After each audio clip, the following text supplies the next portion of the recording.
কাছাড় জেলার শিলচর কাঁঠাল রোড এলাকায় ড্রাগস বিরোধী অভিযানে বৃহৎ সাফল্য পেল কাছাড় পুলিশ।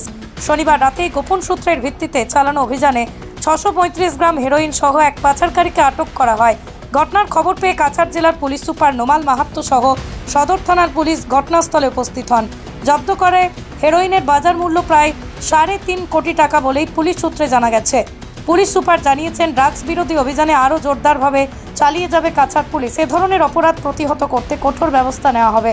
ধৃত পাচারকারীর বিরুদ্ধে আইনি অপরাধ প্রতিহত করতে কঠোর ব্যবস্থা নেওয়া হবে। ধৃত পাচারকারীর বিরুদ্ধে আইনি প্রক্রিয়া শুরু হয়েছে। উল্লেখ্য, হিমন্ত সরকার ক্ষমতায় বসার পর রাজ্য জুড়ে চলছে ড্রাগস বিরোধী অভিযান।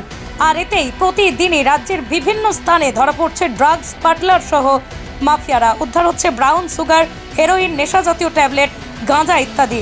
রাজ্য জুড়ে চলা ড্রাগস বিরোধী অভিযানকে স্বাগতম জানাচ্ছেন সাধারণ মানুষও। কাছাড় পুলিশের ড্রাগসের বিরুদ্ধে জোরদার অভিযান অব্যাহত। প্রায় প্রতিদিনই জেলার বিভিন্ন প্রান্তে অভিযান চালিয়ে উদ্ধার করেছে বিপুল পরিমাণ ড্রাগস সহ অবৈধ সামগ্রী। শনিবার রাতে শিলচর কাঁঠাল রোড এলাকায় বৃহৎ সাফল্য পায় কাছাড় পুলিশ। গোপন সূত্রে পাওয়া খবরের ভিত্তিতে অভিযানে তল্লাশি চালিয়ে প্রায় 3 কোটি টাকা মূল্যের সন্দেহজনক হেরোইন বাজেয়াপ্ত করতে সফল হয় কাছাড় পুলিশ।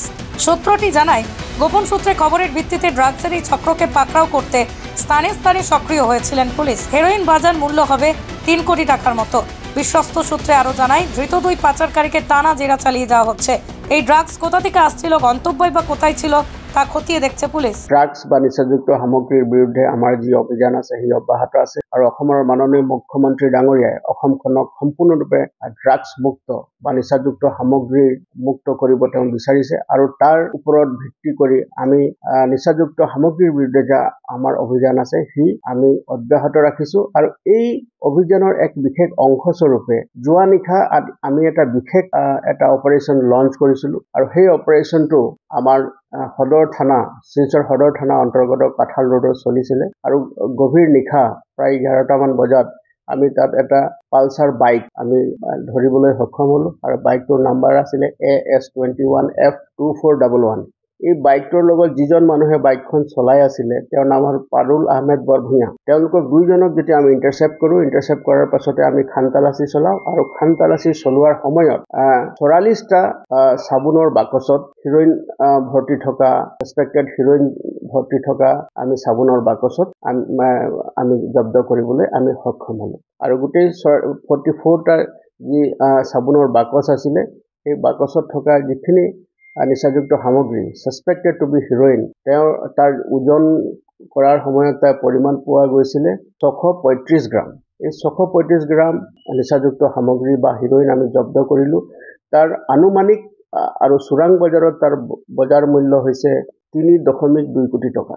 গতিকে এই সামগ্ৰিকভাৱে গোটেইখিনি বস্তু আমি সেই অঞ্চলতে ইণ্ডিপেণ্ডেণ্ট উইটনেছ লৈ আমি সামগ্ৰীখিনি জব্দ কৰিছোঁ, চিজ কৰিছোঁ। আৰু বাকী ইয়াৰ যিটো অভিযান চলিছিলে এই অভিযান কালত আমি যিখিনি অবৈধ সামগ্ৰী আমি জব্দ কৰিবলৈ সক্ষম হ'লোঁ, ইয়াৰ লগত যিসকল লোক জড়িত হৈ আছে, ইয়াত ফৰৱাৰ্ড লিংকেজেছ কি আছে, বেকৱাৰ্ড লিংকেজেছ কি আছে, এই সকলোবিলাক আমি অধ্যয়ন কৰি আছোঁ আৰু আমি দূৰ তদন্ত চলাই আছোঁ। আৰু আপোনালোকে দেখিছে যে এই যি আমাৰ ড্ৰাগছ বিৰোধী অভিযান আছে সি আমাৰ অব্যাহত আছে আৰু ইয়াৰ লগত সম্পৰ্কিত থকা যিসকল ব্যক্তি বা আইনৰ আওতাত যিসকল আহিব তেওঁলোকৰ বিৰুদ্ধে কঠোৰতম আইনগত ব্যৱস্থা ল'বৰ কাৰণে আমি তৎপৰ হৈ থাকিম।